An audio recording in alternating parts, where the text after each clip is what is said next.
This is your last chance.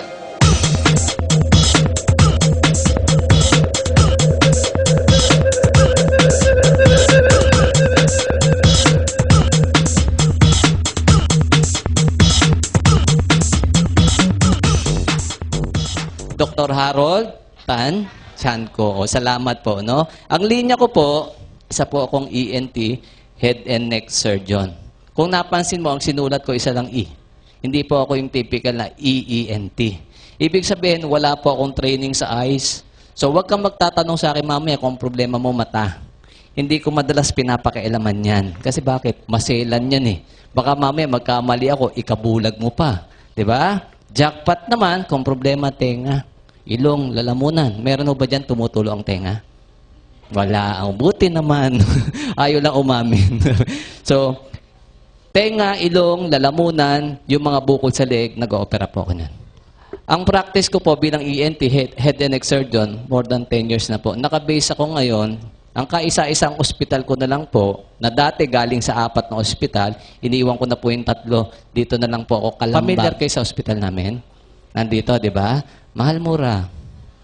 Mahal. Lahat naman ng private hospital, mahal, tama?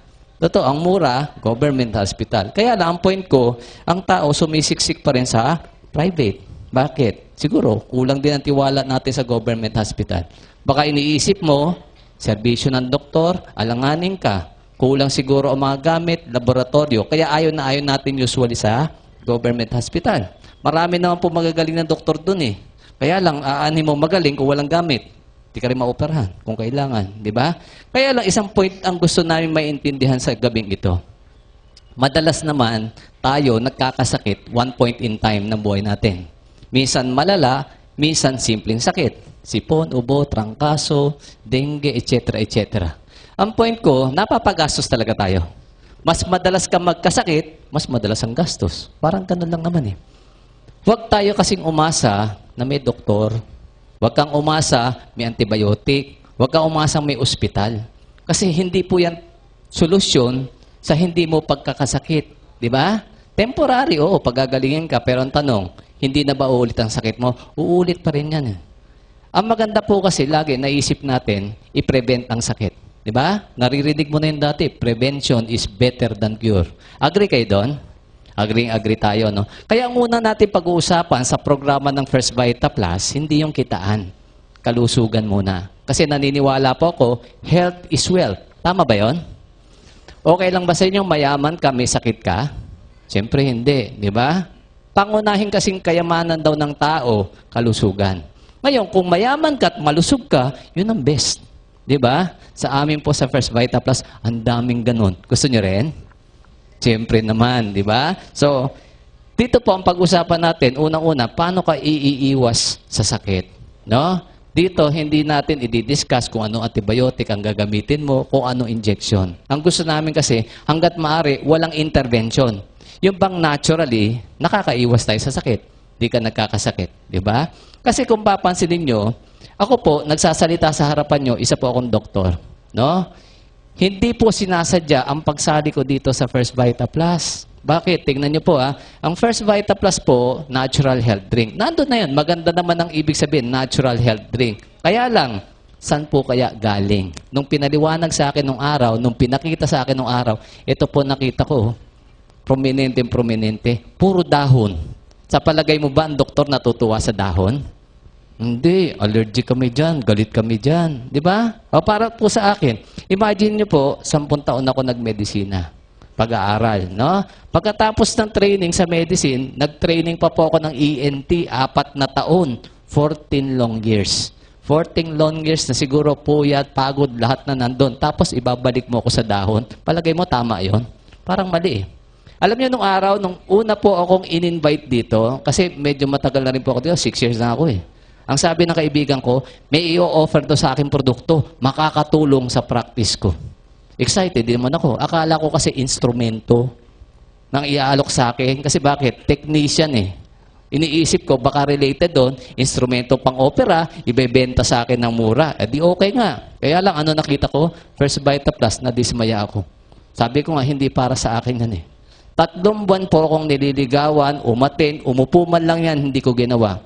Bumili ba ako kahit isang sachet? Hindi po ako bumili. Bakit? Nanindigan po ako bilang doktor, ayoko ng herbal products. Kaya lang, obviously, may nangyaring kakaiba. Bakit? Nasa harapan niyo ako ngayon eh. Ako ngayon magpapaliwanag. Ibig sabihin, dating super negative, ngayon, hindi na. Bakit? Speaker na nga eh. At tandaan niyo, wala akong bayad dito.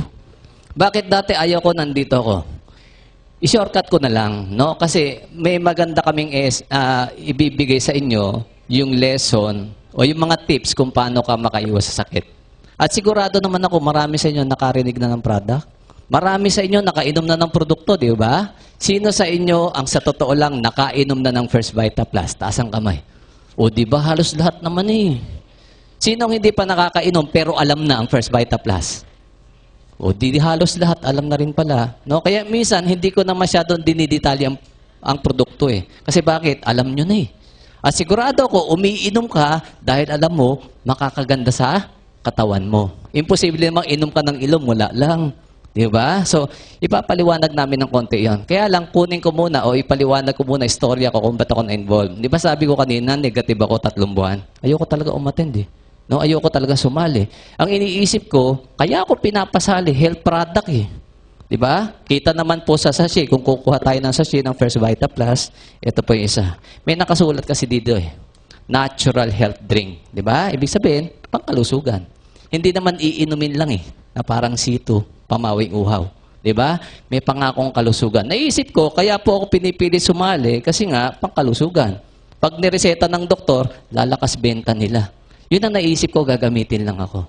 Pangalawa, naisip ko, siyempre, health program, may magse-seminar, kailangan speaker. Ang feeling ko din, gagamitin ako speaker. Eh, ayaw ko nito nung araw. Tingnan nyo, nandito ko ngayon sa inyo. Di ba? Kaya ako pumapayag ngayon, galing pa nga ako sa clinic eh. Katatapos ko lang po mag-clinic. Kumbaga, pagod na, kumita naman, pwede na magpahinga. O kaya lang sumaglit muna ako dito para bigyan ko ng magandang tip. Na mamaya, pag uwi nyo sa bahay, tandaan nyo, papakinabangan nyo to habang buhay. Kaya magpasalamat po kayo sa mga nag-invite sa inyo. Palakpakan nyo rin po sila. Ha?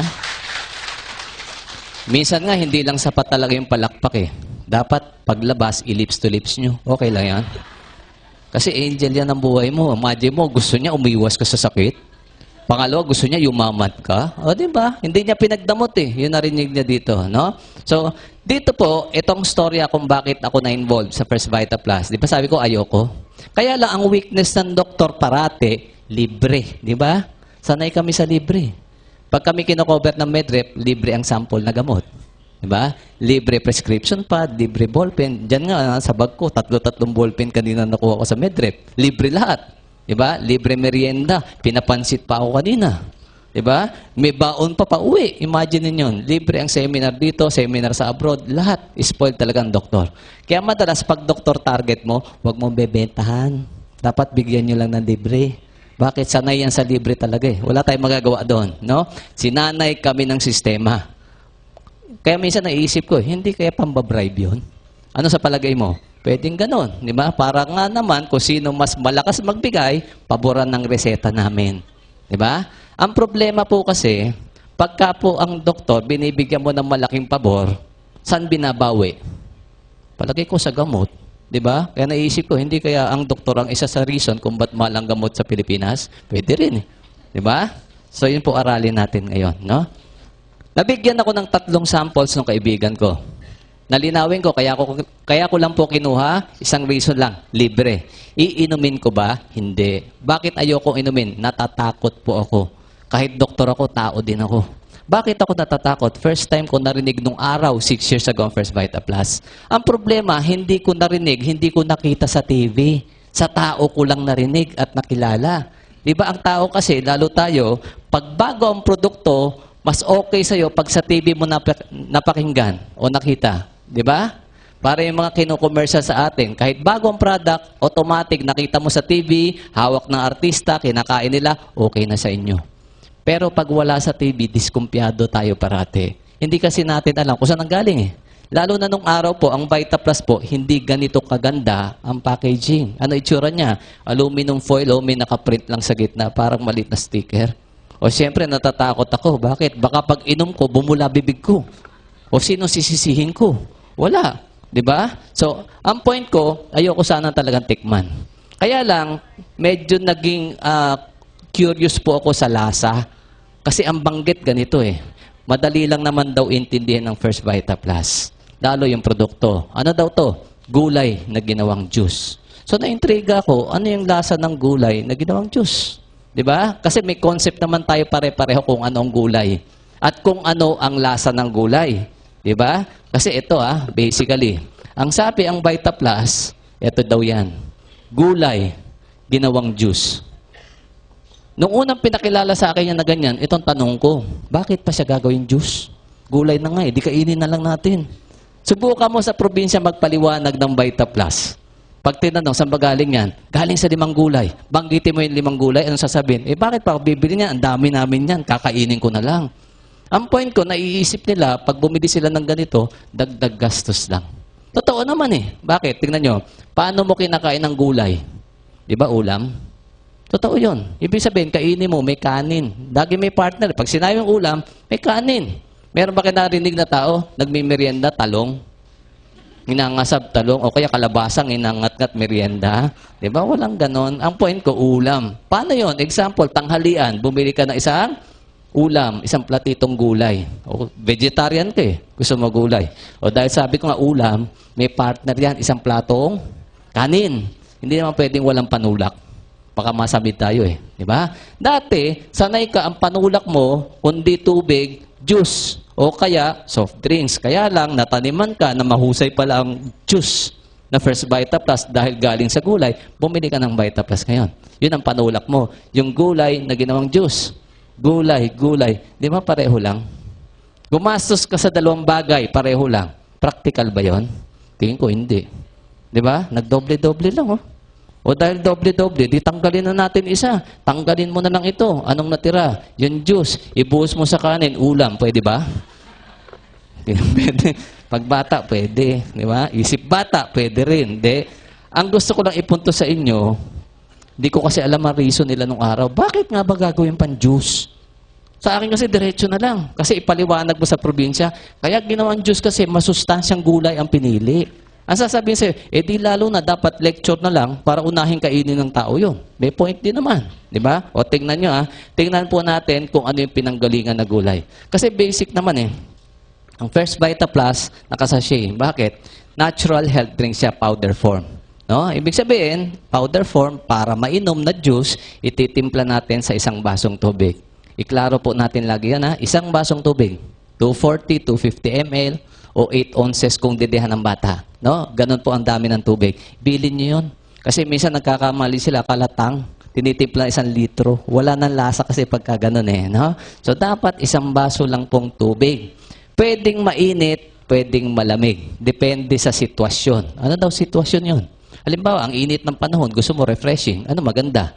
Malamig na tubig. Pag may sore throat, ano maganda? Siyempre, mainit na tubig. Ganon lang naman no? Depende rin sa kursunada mo. Pero base po sa mga pasyente ko na nabigyan ko, usually pag may sakit, ang sabi sa akin, mabilis daw umepekto pag lukewarm ang tubig.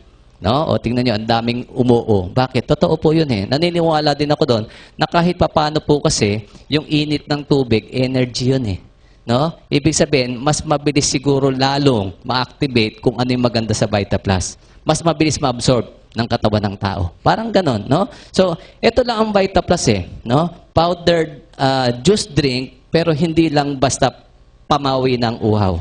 Di ba? Pinakita ko rin kanina, natural health drink. Pansinin mo yung gitnang salita. Health, ibig sabihin kalusugan. Di ba? So, ito binili po ng tao, hindi basta pamawing uhaw Nung araw, wala halos gustong bumili. Kaya lang ngayon, milyon-milyon na po ang umiinom ng First Vita Plus. Grabe. Napakarami na pong gumagamit. Bakit? Siguro may magandang napala. Kasi unang-una, i-analyze natin. Health drink.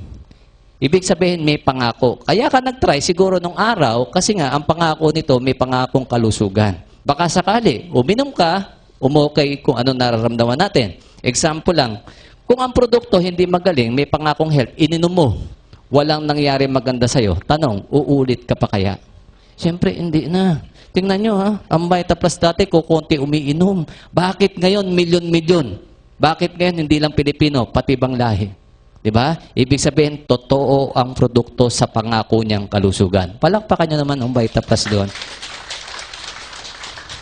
Natutuwa ako kasi 6 years pa lang ang company. 6 years ang company, alam nyo, milyon na pong taong natulungan pagdating sa kalusugan. Yung iba, simpleng sinusitis lang, allergic rhinitis. Kaya lang, yung kabilang extreme, mga may cancer, may bukol, mga sakit na hindi gumagaling sa doktor, natulungan ng produkto. Nakakatuwa eh. Kaya lang, on the side, hindi lang pala kalusugan ang nabago sa Pilipino. Nakakatuwa eh. Napapagmalaki po ang kumpanya, pinagmamalaki kulubusan. Bakit? Sa loob ng 6 na taon niya na pinush ang First Vitaplus sa Pilipinas, alam niyo po, ang multi-millionaires at millionaires na naproduce ng First Vitaplus as of May 2012, nasa 10,000 na po. Imagine niyo yun. Na-imagine nyo ba? Ikumpara mo sa isang kumpanya na matagal na. Di ba? Yung mga kumpanya nagwa 100 years na ngayon, kino-commercial pa nga eh. Tanong, sila kaya, ilan na ang naging milyonaryong empleyado nila? May naririnig kayo? Siguro ilan-ilan. Nabibilang sa daliri. Imagine mo, First Vitaplus, 10,000 na mahigit ang milyonaryo at multi-milyonaryo. Tatagal pa po ang company ng ilang taon. More than 10 years. Probably 20 years or more. Kung sasali ka, pagdating ng araw, isa ka na rin sa milyonaryo. Okay ba yun? Kaya maraming yumaman kasi ang battle cry natin dito, iwas sakit. No, ibig sabihin, hindi ito kasi yung kumpanya na ang gusto, puro kitaan ang pag-usapan. Kami po, totoo, no? Ang gusto namin, makatulong muna sa kalusugan. Kung may kita, kasunod na po yon, no? Kaya lang maganda, lagi namang nagsusunod. May natulungan ka, hindi po naiiwanan yung kitaan doon, no? Pag-usapan natin, no, yung kaso ko. Kaya po ako napasali dito, natikman ko lang product. 3 produkto lang po ang binigay sa akin. Naulitin ko, kaya ko lang tinik, kaya ko ininom dahil libre. Pangalawa, kaya ko inubos kasi masarap. Yun lang po naman eh. Wala ko na-expect kung ano mangyayari maganda sa akin. Kaya lang tingnan nyo, bakit ako napasali? Bilang doktor, meron din po akong problema na dala-dala ko for the past 17 years. Totoo, naging successful ako sa practice, sa career ko bilang ENT. Maraming na-operahan, maraming pasyente sa outpatient, marami din pera. Kaya lang nakaipon din ako ng sakit eh. Diba? Marami sa atin siguro ganun. Yung matatanda na sa kumpanya, diba? Bukod sa dumadami yung payslip mo na wala ng pera, dumadami din ang sakit natin. Ang doktor ganun din eh. Ang kaibahan lang namin, dumadami pera namin, hindi puro payslip. Diba? Ang problema, nagkakasakit din. Isa sa problema ko, na dala-dala ko ng 17 years, constipated po ako. Imagine nyo, 17 years akong constipated. Now, bilang doktor, palagay nyo ba nagpapacheck up ako? Hindi, doktor na ako, ba't ako magpa-check up? Diba? I-analyze ko na ang problema ko, i-diagnose ko sarili ko, aralin ko ang solusyon. Pwede naman eh. Alam ko naman ang libro eh. Alam kong aralin. Diba? So, yung unang taong ko po, siguro mga 1 to 3 years, may ginagamit po akong isang gamot. No? Lagyan na lang natin siya letter D. No? Alam niyo naman siguro yun, bulong ko na lang, Tulculax. Baka sabihin kasi sa nagpo-promote ako eh. No? So, alam na natin yon. 1 to 3 years yan ang gamot ko. Kaya lang, after 3 years, parang ayaw na. Kumbaga, di ba, sanay tayo doon, naririnig ko sa mga pasyente, Dok, ayaw nang tumalob sa akin, na-immune na yata ako. Ganon tayo minsan eh, di ba? Nasasanay ang system, no, nagko-cope system mo. Nung 3 to 5th year, nagdagdag pa po ako ng isang gamot. Ito po, letter L. Laxoperal. Narinig niya? Alam niya na yun, di ba? So, ginagamit ko siya, combination o kaya alternate. Depende kung paano umayos yung pagdumi ko. No? Kaya lang, nung more than 5 years na, parang ayaw pa rin tumalab na ulit. Nagdagdag po ako, nung time na yun, nauso po yung mga fiber supplements. Marami namang brand yan eh. Diba? Yung mga fibers, nauso nun eh. Bulk daw, para mas maganda ang pagdumi natin. So, nagdagdag po ako. Kaya lang, nagdagdagan pa ng 2 taon, no? Ayaw na rin, parang kulang na naman. Ang problema, dinadamihan ko na ng fiber. Dinadamihan ko na ng pagkain ng fruits. No? Kaya lang, siyempre, pag constipated ka, minsan matigas ang dumi, sumusugat. Kaya po, nung dulo, nagdagdag pa po ako ng isang gamot, pero hindi iniinom, ointment. Sabi niya, ba't may ointment? Alam mo, sa tenga ilagay, constipation usapan natin. Alam niyo na yun kung saan nilalagay, di ba? So, 4. Sa story ko na 17 years, nagsimula po ako isang gamot. Di ba? Tapos, umandar ang panahon, naging 4 ang ginagamit ko. Tanong, gumaling kaya ako dyan? Analysis nyo. Palagay ko hindi. Kasi, di ba, hanggang dulo ginagamit ko eh. Kasi kaya ako pinapaliwanag yan. Baka yung iba sa inyo, ganyan din ang sitwasyon. Pwedeng hindi constipation. Halimbawa, isang araw, sumakit ang batok mo. Punta ka sa doktor mo. Chinek ang blood pressure mo. Mataas ang blood pressure. Di ba, hypertensive ka pala. Bigyan ka ng isang gamot, pampababa ng BP. Siyempre, may follow-up yan. After 3 months, balik sa doktor. Pagdating sa doktor, may laboratorio na naman. Nakita mataas ang kolesterol, o di isang gamot ulit, 2 na. Di ba? After 1 year, namamanas na paa mo. Balik ka ulit kay doktor, bibigyan ka pa ng isang gamot, pampaihi naman. Pagputok ng bola, 8 to 10 ang gamot mo pagdating ng araw. Totoo bang nangyayari? Nangyayari yan eh. Di ba? Kasi kaya po ako napaisip to, kasi ganito eh. Palagay ko naman, hindi ka doktor, doktor ako, kaya lang pareho ang konsepto natin kung ano ang gamot. Diba? Iklaro ko sa inyo. Kasi naiisip ko eh, parang ang nabago na yata ang konsepto natin ng gamot. Kasi sa palagay ko, ang gamot, alam mo eh, anong role ng gamot? Iniinom mo para gumaling ang sakit mo, karamdaman mo. Diba? Yun ang gamot.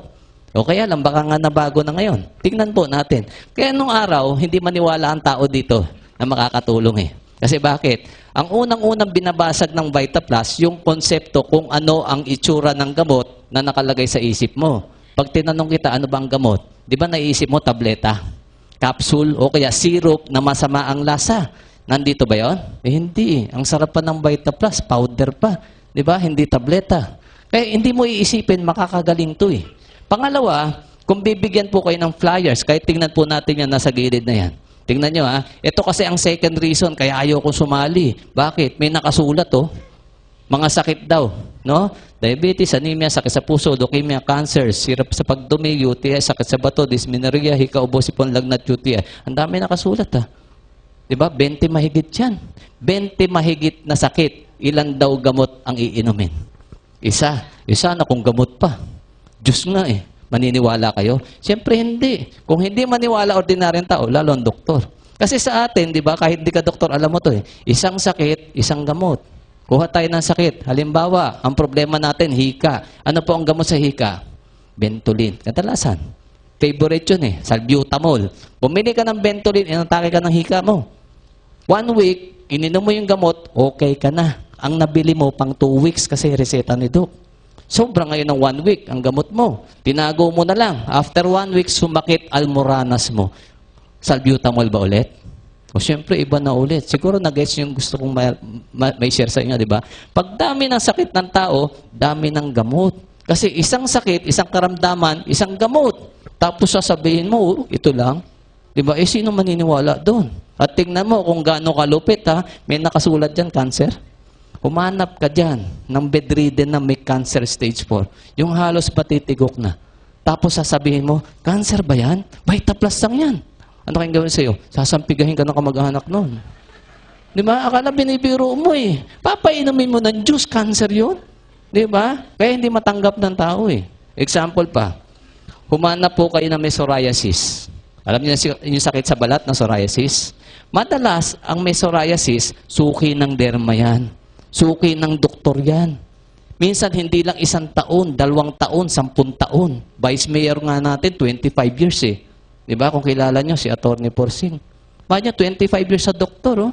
Tapos sasabihin mo, psoriasis ba yan? VitaPlus lang yan.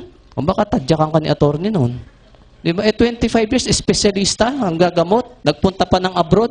Tapos ikaw, hindi doktor, magyayabang kang VitaPlus. Di ba? Ang hirap tanggapin. O kaya nung araw, walang bumibili. Kasi ang purpose ng First VitaPlus nung araw, iwas sa sakit. Ano ibig sabihin pang iwas? Prevention. Di ba? Kung prevention, ito kasi ang kinukumpara ng tao. Prevention din ng vitamin C. Di ba? Kino-commercial nga sa cancer din, sa ubo. Di ba? Resistensya, pambuild, no? Kaya lang, comparison, presyo nito at vitamin C. Ang laki ng diferensya. Mura lang ascorbic acid, lalo sa generic. Di ba? Samantalang ito may presyo daw. Eh pareho lang pang iwas. Kaya lang nagkaiba kami saan? Sa totoong resulta. Hindi po namin akalain na yung pinopromote namin nung araw na pang-iwas actually makakagaling o makakatulong sa karamdaman. No, doon kami na-shock. Imagine niyo, tulad ko, dumating sa punto, doktor ako, nagkasakit ako. Ibig sabihin, pasyente rin ako. 'Di ba? 17 years po, 'di ba? Nag-aral ako, pinag-aralan ko kung anong iinumin ko, nauwi ako sa 4 na gamot. Di rin ako gumaling eh. Tapos nabigyan po ako ng 3 sachets ng Vita Plus. 3 sachets lang na naubos ko ng 3 araw, naglaho ang 17 years kong problem. Tanong, hindi ba ako mapapaisip nun? Napaisip ako dun eh. Bakit? Dati, gamot sa butika ang iniinom ko, hindi ako gumagaling. Gamot na tinuro sa amin bilang doktor ang iniinom ko. Tapos ngayon, yung hindi ko alam kung anong ininom ko, yung pa nagpagaling sa akin. Kaya to po, inanalyze ko eh. Bakit? Maraming natulungan eh. No? Kaya iniisip ko rin, bakit nga ganun? Supposed to be, uminom ako ng gamot. Dapat gumaling ako. Eh bakit hindi ako gumagaling? O ikaw, baka diabetiko ka. May diabetiko ba kaming bisita? Diabetiko. Si Sir? Diabetiko. No? Unang-una, tingnan po natin. No? Kasi, matagal na si Sir sigurong uminom ng gamot. May mga high blood ho ba din dito? Mga high blood. Naka-maintain na po ng gamot? Naka-maintain, di ba? Supposed to be kasi, ang sabi, iinom ka ng gamot. Ang konsepto natin ng gamot, pag ininom mo, gagaling ka, di ba? Yun ang nakatanim sa utak mo. Kaya nga ang tawag natin, gamot. Di ba? O, kaya lang, ininom ko yung gamot ko, supposed to be magpapagaling, hindi ako gumaling. Si Sir, si Ma'am, baka ganun din. Pang diabetes, pang hypertension. Tanong, gumaling na ba sila? Baka hindi pa eh. Kaya nga nandito, siguro, naghahanap ng additional information. Doon po ako napaisip eh, ba't nga ba ganun? Nabago na ba ang konsepto ng gamot sa panahon natin? Di ba? So, dapat i-analyze natin ng konti. Baka meron tayong nami-miss, baka may kulang. Baka may kulang na hindi sinasabi ang doktor mo. O baka, to the point, kaya pala hindi nakakarating sa inyo, mismo kaming doktor, hindi namin alam. Yun po ang liliwanagin natin ngayon. Baka ito yung kulang sa buhay mo. Baka ito na yung pagkakataon na pag nalaman mo, ginawa mo, totally gumanda ang kalusugan mo. Kasi ang point ko ganito, yung mga diabetiko, usually ano po bang alam nating bawal? Matamis. Bakit ko pinopoint out ko ano yung bawal? Marami sa atin nagpa-doktor na eh. Once in their lifetime, nagkasakit, nagpa-doktor, ina-analyze, diagnose, ito sakit mo, ito reseta. Kaya lang pagkatapos nun, bago ka magbayad, ang huling tanong mo kay Doc, Doc, may bawal ba akong kainin? Di ba nagtatanong tayo doon? Siyempre, dapat malaman din natin ano yung bawal eh. Kaya binanggit ko, sa diabetiko, anong bawal? Matamis. Sinabi niya na. Pero tanong niyo sa mga diabetiko, anong bilin po sa inyo pagka nakakaramdam kayo nahihilo ng lalamig? Anong kakainin daw? Matamis. Di ba parang conflict? Bawal matamis, pero kakain ka ng matamis pag nahihilo. Di ba? So, ibig sabihin, merong hindi malinaw na konsepto pa rin sa tao eh. Pagdating sa mga bagay na gano'n. O halimbawa, high blood. Anong mga bawal sa high blood na alam nyo? Bawal maalat, bawal mataba, minsan bawal ang beans, bawal ang pork, etc. etc. Naririnig nyo na nga sa commercial yun eh. Ang tanong, ang tagal mo nang sinunod ang bawal, gumaling ka ba? Hindi eh. Diba? Ibig sabihin, baka may missing link. Meron dapat tayo pang hanapin. Baka maraming bawal na hindi natin alam. Sa totoo lang, noong na-realize ko yun at hinanap ko, nasyak po ako. Ang dami. Na mismo kaming doktor, hindi tinuturo sa amin, kaya kami hindi namin alam. Yun po pag-aralan natin. Unang-una, i-discuss natin ng konti ang proseso, bakit ka nagkakasakit. Lalo sa panahon ngayon. Kasi kung titignan natin sa panahon natin ngayon, na iba na po ang sakit. Para mamaya maintindihan natin kung ano talaga ang relevance ng First Vita Plus sa inyo. No? Banggitin ko lang sandali, ang First Vita Plus, sabi ko, natural health drink. Nagaling daw sa 5 gulay, merong additional na flavor po yan, isang prutas. No? I-rundown ko lang, actually nakasulat naman na doon kung saan siya galing, kaya lang gusto ko isulat po dito para malinaw. No? So, ang Vita Plus, galing daw sa 5 gulay. Ano-ano yung 5 gulay? Number 1, ito po, malunggay. Kung bakit number 1 na pinili yan, alam na natin ang reason. Hindi ko na kailangang explain eh. Sikat na po yan ngayon. Diba? Sa totoo lang, 6 years ago, hindi sikat ang malunggay. Totoo yan. I-recall mo, 6 years ago, sikat ba? Hindi. Ni wala nga sa palengke yan, ni hindi nga binibili yan, ni hindi mo nga ginagamit yan eh. Nagagamit mo lang pag kailangan, nagluto ka ng munggoy. Kailangan mo, sahog. Pero dahil ngayon, alam na alam ng masustansya, sikat na sikat, di ba? Hanggang doon sa iniinom ni Manny Pacquiao nga daw, meron yan eh. Ano yun? O di ba sabi nga, with power pack. Sabi nga, parang kinopya kami kasi yung lagayan namin, tawag namin doon, power pack din eh. Di ba? Totoo. Kaya lang, gusto ko po i-recognize natin ito, no, isang bagay. No? Kaya po sumikat ang malunggay sa buong Pilipinas, kahit sa buong mundo, dahil po sa mga unang dealers ng First Vita Plus. Kaya palakpakan nyo rin po sila. Grabe po kasi effort ng mga inong araw. Imagine nyo, nung araw, nag-explain kami ganito. Malunggay, masustansya yan. 6 times the vitamin C compared sa oranges. Tinatawanan kami. Bakit? Ang alam mo, pag mataas vitamin C, dapat maasim eh.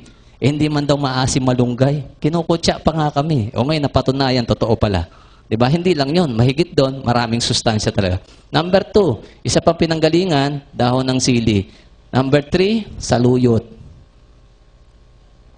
Number 4, talbos ng kamote. Lahat naman yung 4 na yan, usually alam na natin. Karamihan, ginugulay nyo yan. Linawin ko lang yung pang-5 kasi dito nagkakaroon ng konting commotion. Uray. Yung iba kasi hindi kilala ang uray. Totoo yun. Ako nung araw, hindi ko po kilala uray. Ang tawag ng iba sa uray, colitis. Kaya naisip ko, bakit may damo? Kasi dati po, ang tingin ko dyan damo. Sa Laguna, hindi mo kinakain yan eh. Batangas, Quezon, hindi naman ginugulay yan eh. Kaya sabi ko, tama, gulay na ginawang juice, 4 dyan, gulay. Bakit may damo? Hindi ko na naintindihan nung araw. Ni-research ko na lang po, inaral ko. Nagulat ako, ang tawag pala sa uray, Chinese spinach. Pag narinig mo spinach, gulay ba yan? Oo naman. Bakit? Bata ka pa, kilala nyo na spinach. Gawa ni Papay. Totoo yun. At kilala mo spinach, hindi lang basta gulay. Masustansyang gulay. Sad to say, sa panahon ng bata natin ngayon, hindi nakilala si Papay. Tinatanong niyo ba sila kung kilala nila? Hindi na. Kasi si SpongeBob na po kilala nila eh. Di ba? Ano ibig sabihin? Pag kilala mo si Papay, may edad ka na. Kaya pag tinanong ka, ayaw mo magpanggap na may edad na, hindi ko kilala yon, si SpongeBob kilala ko. So, ang point ko, ito pa. Pangalawang tanong sa akin nung araw, bakit daw sa dinami-dami ng gulay silang 5 napili? No? Kasi, nung nilatag po sa akin niya, nung time na yon, sikat ang ampalaya. Bakit wala ampalaya? Sikat ang bawang, pampababa ng blood pressure. Hinahanap ko din po dito, bakit wala? Ito pala, kaya napili ng company, may 2 tayong criteria. Anong una? Unang-una, pinili ng company base sa researches ng mga Filipino scientists. Pinag-aralan na yun ng mga scientists natin. No? Bukod sa herbalist, botanist, may mga tinatawag kaming doktor na herbalist. Ibig sabihin, MD rin po. No? Na nakasama ng kumpanya nung araw na nag-formulate ng First Vita Plus. Ang unang pinagbasihan nila, ito po, nutritional value. Ibig sabihin, dapat masustansya yung pipiliing gulay. Pipili ka na lang yung din ng 5, hindi yung pinakamasustansya na. Para sa basketball team, first 5, di ba, magagaling. Ganon yan eh. So, hindi ko na kailangang explain ba't number 1 na malunggay. No? Actually, yan po ang nilatag sa amin, pinakamasustansya. Kung ayaw mo bumili ng Vita Plus, gusto mo gulay, i-prioritize nyo po yung 5 yan sa kinakain natin. May number 2 pa. Ito po, no? Bukod sa masustansya, dapat daw mataas ang disease-preventing capacity. Ibig sabihin, hindi lang ba sustansya? Anong naitutulong sa kalusugan mo? Kaya din po number 1 ang malunggay, alam niyo po, sa researches, 300 sakit ang kayang i-prevent na malunggay sa katawan ng tao. Nashock din nga ako dun eh. 300? Imagine nyo ENT po ako. Bago ako naging ENT, 10 taong medisina, 4 na taong training para maging ENT. Bukod pa yung college, bukod pa elementary. Tapos natapos ako, espesyalista ako, siguro less than 100 ang kaya kong gamutin. Daig pa ako ng malunggay, hindi nag-aaral ng medicine. Di ba? Kaya nakaka-challenge eh. Dapat gagalingan ko pala para matalo ko malunggay. No? So ito po yung maliwanag. Yan po ang criteria, ito ang lumabas. Ngayon, kung mas magaling ka sa mga Filipino scientists, palitan mo isa. Bahala ka na. Sa amin, nilalatag namin, base sa researches. No? So ano lang ginawa? Kasi ang tao, alam naman natin ang importansya ng gulay. Kasi bata ka pa, naririnig mo na yon. Diba? Bakit importante ang gulay? Sabi nga ng nanay, ng lola, nung araw pa, bata ka pa, kain ng gulay para humaba ang buhay. Hindi ilong, hindi buhok. Buhay. So maliwanag yun, importante po ang gulay. No? Kaya lang, sabi nga nila, sa panahon ngayon, bakit kailangan gawin pang juice? No? Mamaya, pupuntahan ulit natin yon. Pero bago tayo pumunta doon, kasi ang unang-unang kailangang masagot sa isipan nyo ito eh. Bakit ako iinom niyan? Kasi bakit mo kailangan sagutin sa sarili mo yan? Bibili ka eh, gagamit ka eh, may gagastusin ka. Naniniwala ko, pag hindi mo kailangan, huwag mong gastusan. Diba? Sayang pera eh. Kaya dito nililiwanag namin sa inyo, ano ba silbi ng produkto para sa katawan natin? No? So unang-una, health product yan. So ibig sabihin, ang pag-usapan natin, kalusugan. No? Tingnan natin kung itong kasagutan na to, sasagutin yung why mo sa buhay, i-consider mo ang Vita Plus. Kung hindi naman, consider mo rin yung 5 gulay na yan. No? Ito po, umpisahan natin sa pag-analyze ng word na sakit. Kasi dyan naman tayo mag-focus talaga eh. Disease. At gusto ko maintindihan nyo isang bagay na hindi tinuro sa akin sa medicine. No? Saan nanggaling ang salitang disease? Akala ko nung araw isang salita yan na nagpe-pertain sa sakit. Ganun lang. Ganun kababaw. Pero i-dissect natin. Ito po yan eh. This is. Anong root word is? Ano ibig sabihin ng this is? Your body is not at ease. Kaya kami sakit. Ganun pala yun. Kasi kung ma-analyze yun ng ganun, mas madali palang intindihin ng sakit eh. Your body is not at ease. Wala ka sa sentro, wala ka sa balanse mo, kaya kami sakit. Ibig sabihin, hanapin natin, ano ba yung balanse niyon? Para mas naintindihan natin. Bakit? Ilalagay mo lang daw sa balance ang katawan mo, mawawala sakit mo eh. O di ganun kasimple. Kailangan pa ba, doktor, sa balancing? Hindi na. Baka nga may pabigat pa yun eh. Diba? Pag narinig natin sentro, balanse, ang is kasi, command yan sa military at is. Sa Tagalog, tikas, pahinga. Anong posisyon yun? Diba nakaganon ka? Nakaganon. Kasi pag nakaganyan ang posisyon mo, center of gravity mo maganda. Hindi ka basta natutumba. Kasi kaya may this opposite eh. This is. Your body is not at ease. Parang pag sinabi mo isang tao, hindi honest. Ang tawag sa kanya, dishonest. Ganon din pala eh. Ibig sabihin, pag-usapan natin yung binabanggit na balanse, ang katawan mo pala, parang siso. Ibig sabihin, oras-oras, minuminuto, nagbabalanse ka. Kung sinong manalo, nandun ka. Dalawang side na pag-usapan natin. Itong kabila, ang tinatawag natin na health side mo. Kalusugan. Yung pabor ba sa pagkakaroon mo ng magandang kalusugan? Sa kabila, nandito po yung disease side. Ito yung mga factors kung bakit ka nagkakasakit. Ibig sabihin, kung ano ang mas mabigat, nandun ka. Diba? Doon magtitilt ang balance mo. Pagdating sa health kasi, ganito yan. Napakasimple. No? Kung susundin lang natin, hanggat maaari, no? Bibihira magkakasakit sa tao. Kasi naniniwala ko na alam nyo rin, lahat ng bagay may kanya-kanyang kaukulan. Diba? Anong ibig i-point doon? Ikaw tao. Diba? Halimbawa, nabuntis ka. Manganganak ka. Siyempre, lalabas sa'yo, tao. Diba? Ito, tao ka. Alam mo, maglabas ka ng aso. Diba? Ang point ko, paglabas ng bata, dapat, ang unang-unang binibigay, ang pinifeed natin, breast milk, gatas ng tao. Kaya lang sa panahon natin, anong binibigay natin? Gatas ng baka, cow's milk eh. Yung milk formula, pinaganda nga ang tawag, tinawag milk formula, pero cow's milk din yun eh. Ang point ko, yung first step na binigay sa atin ng creator mo, binago mo na kaagad eh. Kaya umpisa pa lang, sablay na ang tao eh. Imagine niyo to, bagong panganak ang baka, dedede kaya sa'yo? O baka hindi. Samantala ang anak mo, literally, pinapadede mo na gatas ng baka eh. Kaya minsan tingnan mo, baby pa lang. Dok, nagpunta sa pedya.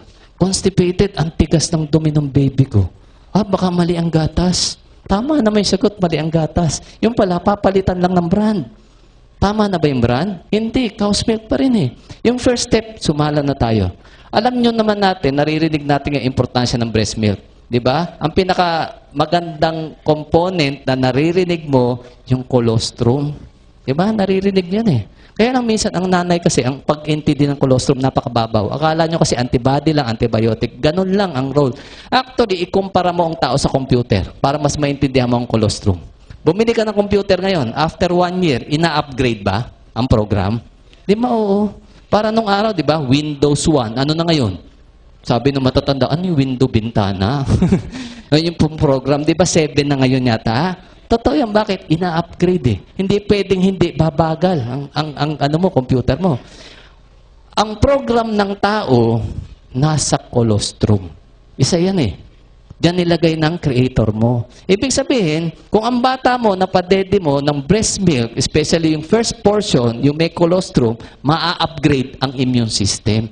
Naandun eh. Nasa colostrum ang experiences ng mga nanay. Nabuhay ka ng ilang taon, nagkasakit, gumaling. Ang solusyon, nasa colostrum. Ibibigay mo sa bata, upgraded ang system. Kaya lamang-lamang, pag breastfed ang bata, bihira nagkakasakit. Yun eh. Yun ang role nun. No? Ibig sabihin, kinopya lang yung colostrum nung sa computer na program. Ganon din ang konsepto nun. Kaya napakaganda na pagkakagawa sa tao. So, ibig sabihin dito, unang-una, yung breast milk. Importante yun. Natutuwa nga ako sa panahon natin, pinopromote na ang breastfeeding. Di ba? Pangalawa, naririnig mo naman to. Vaccination. Di ba? Bakuna. Ang bakuna, maraming sakit talagang naiwasan ng tao dyan. May mga nawala nga tulad ng smallpox eh. Nawala po yun sa face of the earth, sabi nga nila. Nasa laboratorio na lang daw po ang live smallpox viruses. Wala na po sa tao. Na-eradicate gawa ng bakuna. Bihira na rin po nagkakapolyo. Gawa din ng bakuna. Kaya magpasalamat din tayo sa bakuna. No? Measles, mumps, rubella, bihira na tinatamaan dahil di sa bakuna. Ang problema, dumami ang bakuna masyado. Napansin nyo ba? Totoo, maraming essentials na bakuna. Kaya lang naniniwala po ako, hindi lahat yun importante. Diba? Bakit ko nasabi? Kasi tingnan natin, ang analogy ko kasi ganito. No? Ang tao na-expose ka sa mikrobyo. Nagkakasakit ka, trangkaso, etc. Vaccination yun eh. Yun ang natural vaccination mo. Yun ang proseso mo eh. Bata ka, nagkakasipon ka, labas-masok sa ilong mo. Di ba? Totoo yun. Nakikita niyo ba yung mga squatter? Hubot-hubad. Ang laki ng tiyan, no? Labas-masok ang sipon. Pero pag lakihan, tingnan niyo, titibay na resistensya. Nagpapaulan nga eh. Anak mo, hindi nauulanan. Hindi sinisipon. Pero tingnan mo, lagi may asthma. Iba ang sakit eh. Di ba? Bakit? Wala yung natural immunization. No? Alam niyo, sabi nga sa ibang research, mas maganda pa yung bata, yung first setup ng ngipin, maagang nabubulok, nagkakaganon. Bakit? Yung tubo mas matibay. Bakit? Nai-immune ang system mo, lalo yung sa ngipin mo, doon sa mikrobyo na sumisira sa ngipin mo. Ganon daw yun.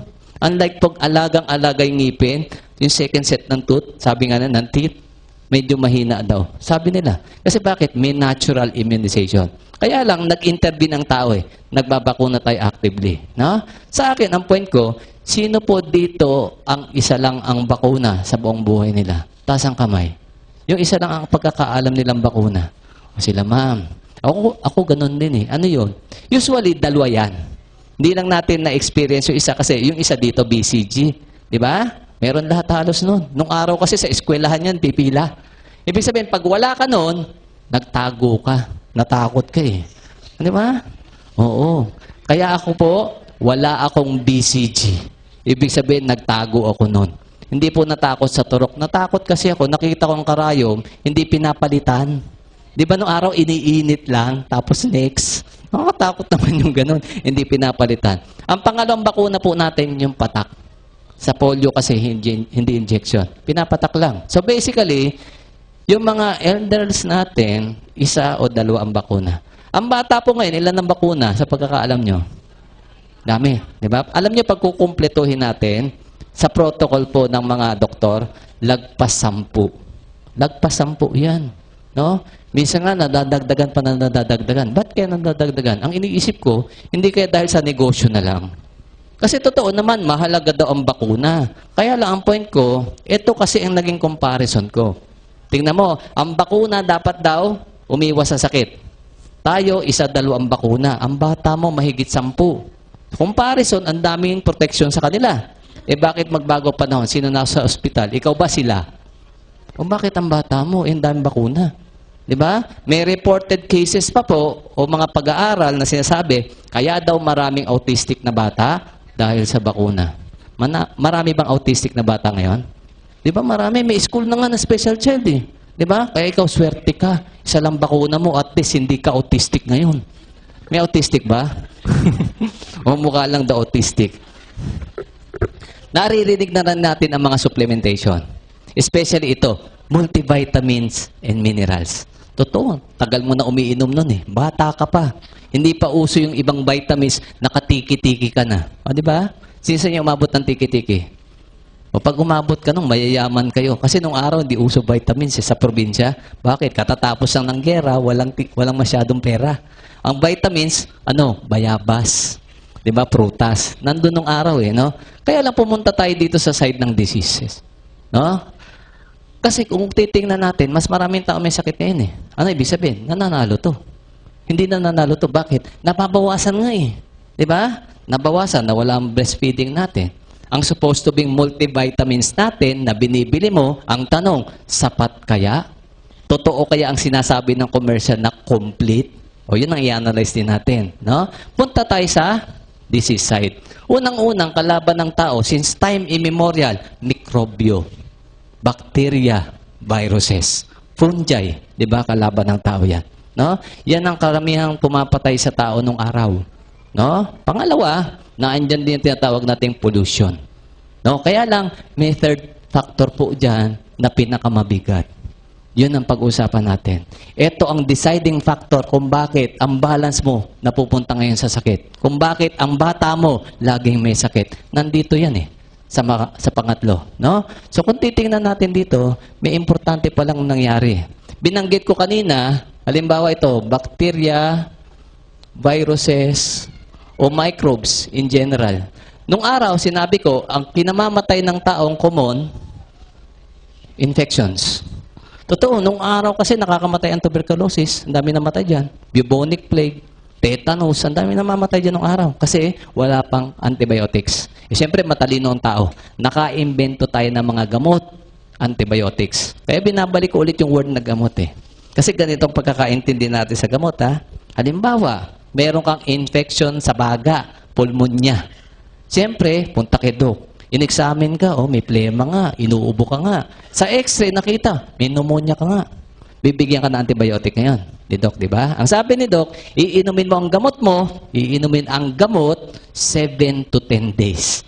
O walang palya, ininom mo. After 10 days, wala na ubo mo, maginhawa na paghinga mo. Repeat x-ray, okay na, clear na ang baga mo. Pagbalik mo kay doc, okay ka na, wala nang finding sa x-ray, sasabihin ba ng doktor mo ganito? Okay na antibiotic mo. Ibaba mo na lang, gawing 250 once a day maintenance. May ganon ba? Wala. Bakit? Magaling ka na Kasi ang point ko, yun ang gamot. Ininom mo, gumaling ka. Hindi yung ininom mo ngayon, ang sabi ng doktor mo, yung gamot mo habang buhay Yung gamot mo lifetime Ang tanong, gamot ba talaga yun? Parang na-twist di ba? Sa panan ako, hindi gamot yun Kasi ang gamot, pang sakit Yung iniinom mo, pang simptomas Walang simptomas, pero ang sakit mo, nasa katawan mo pa rin. Di ba? Kaya mahirap mag-rely sa gamot ngayon. Bakit? Yung iba doon, di na nga totoong gamot Kunyari na lang yatang gamot Bakit? Kung talagang gamot, after 1 month, tapos na ang gamutan, magaling na tayo. Kaya mahirap mahulog ngayon sa pagkakasakit, sa paggagamot. Dapat maintindihan mo, ito lang naman, balancing act lang naman pala Mabalansi mo, okay, di ba balik ang balance, health side ang mananalo. No? Ito nga lang, ang shift. Infection nagagamot ng mahusay na antibiotics. Ang gumawa ng antibiotics, negosyante rin naman Walang pag-usapan doon. Diba? Isa nga sa kahangahangang antibiotics na nauna, imbensyon ng Pilipino, baka hindi nyo alam, erythromycin. Naka-imbento niyan, Pilipino. Ang unang brand niyan, Ilozone. O baka nare-recall pa ng iba. Ilozone. Bakit? Na-discover po yun sa ilo ng Pilipino. Kaya Ilozone ang pangalan. Diba? O nadagdagan. Ibig sabihin, matatalino talaga mga Pilipino. Diba? So, ibig sabihin, nung araw, infection, antibiotic, gumagaling. Ang problema, gumagaling agad. Nakita na negosyante. Diba? Mahirap pala pag negosyo, antibiotic, kasi nga, limited ang kita. Paano kung next year ka na ulit magka-infection? Next year ka na ulit bibili ng gamot. Kaya ngayon, dati, infection kinamamatay, ngayon po na iba ang trend ng sakit ng tao. Napunta po tayo sa tinatawag nating lifestyle diseases. No? Hindi lang napunta dyan. Dyan na tayo ng dyan. No? Naipon. No? Ano naman yung lifestyle diseases? Ang lifestyle diseases, kukuha ako ng example. Ito yung madalas namin dinidiscuss dito. Under ng top 3. Top 3 na kinamamatay ng tao sa buong mundo. Kaya discuss natin yan. Maraming sakit, totoo lang. Kaya lang dito ako mag-focus kasi dito tayo din kinukumpul Dito tayo iniipon. No? Number 1, cardiovascular diseases. Sakit sa puso, stroke, hypertension. Number 1 yan. No question about that. Amerikano, Pilipino, Inchik, lahat. Nandito kayo namamatay eh. Ang mapapansin mong pagbabago, kasi nung araw, inaatake sa puso, matatanda lang. Di ba? Na-stroke, matatanda lang. Ngayon, kahit bata. Alam niyo po, Kalamba doctors, dalawa na dyan sa ICU nila, sa record nila, dalawa na dyan ang 13 years old na na-stroke. Imagine mo, 13 anyos na-stroke na. Di ba? Totoo yun. Mabigat yun. Nung araw, ang inaatake sa puso, sabi nga nila, yung matataba, yung high blood. Eh bakit ngayon, low blood, na-stroke, nag-heart attack? Di ba? Minsan, physically fit, atleta pa nga eh. Tapos, nag-heart attack pa.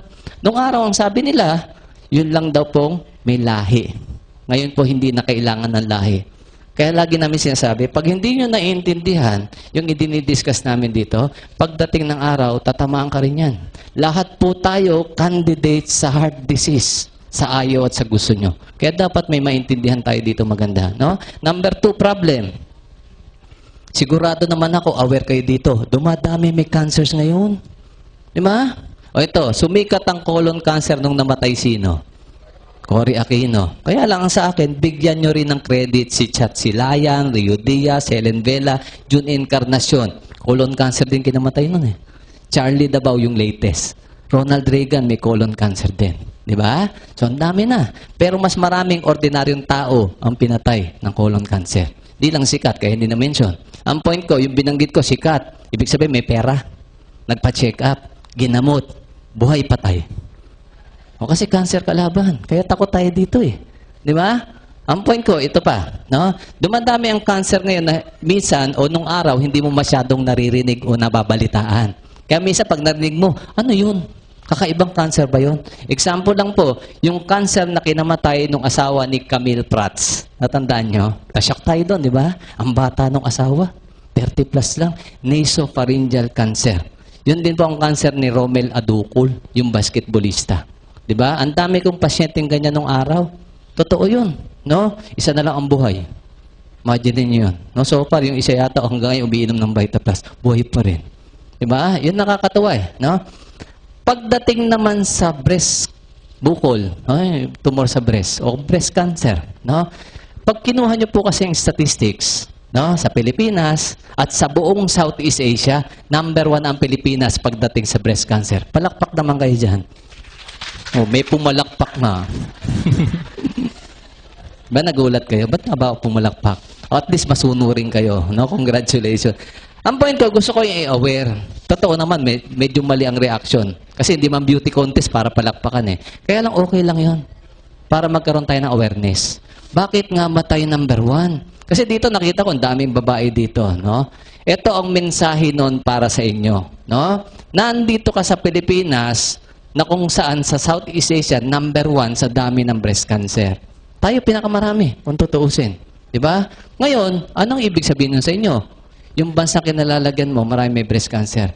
Lamang-lamang, kung ano yung nagbigay ng breast cancer sa kanila, nasa tabi-tabi nyo lang din. O dapat alamin mo yun. O sabi naman ng doktor, ito may breast cancer awareness, di ba? Ang sabi ng doktor, breast exam, mammogram check-up. Napansin nyo ba, ang sinasabi lagi may bayad? Meron ba sinabi, ito iwasan mo, libre naman, sinabi lang. Walang ganun eh. Kaya minsan sinasabi ko, bitin eh. Kaya nagtaka ako, bakit nga ba namin hindi sinasabi? Ito lang na-analyze ko. Kaya namin hindi nasasabi, hindi rin namin alam. No? O pangatlo, diabetes.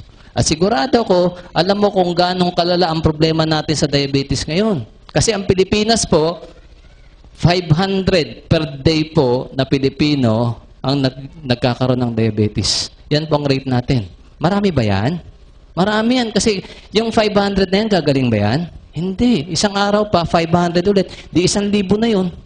At tingnan nyo sa buong mundo, ang statistiko po, 300 to 500 milyong katao na po ang diabetiko sa buong mundo. Marami yan. Marami yan. Marami din dyan, doktor. Kung ngayon tanong, diabetiko ka, punta ka sa doktor mo, diabetiko rin. Magtiwala ka? Yan ang point ko eh. Hindi nyo lang alam, maraming doktor diabetiko. Totoo yun. Hindi ko sasabihin. Baka magalit sa akin. Maraming doktor na stroke, high blood. Maraming doktor, hospital lang. 3 dyan, alam ko, kinikimotherapy. O nag-underwent ng chemotherapy. Doktor. Maraming doktor akong kilala kaysa Manila, mas bata sa akin na stroke. O ba't ganun? Ang point ko, may pare-pareho tayo hindi alam. Kasi kung alam ng doktor, hindi sila magkasakit ng ganun. Kung alam ng doktor diabetes, hindi sila naging diabetiko. Di ba? Ang masaklap, umaasa ka, kulang din pala. Yun ang mabigat. Dadagdagan natin ng konting yan. Na baka sakali, kung idagdag natin dito, mas gumanda ang laban mo. Kung meron ka na. Kung wala naman, mas maganda-ganda ngayon ang pag-iwas natin. Okay sa inyo yan? Ito ang unang-unang ina-advise ko sa tao, no? Kasi balikan po natin yung tatlong sakit na yan. Heart disease, cancer, diabetes. Actually, marami pa iba eh. Kaya ako na-focus dito. Nung araw may tawag tayo dyan, sakit ng mayayaman. Di po ba?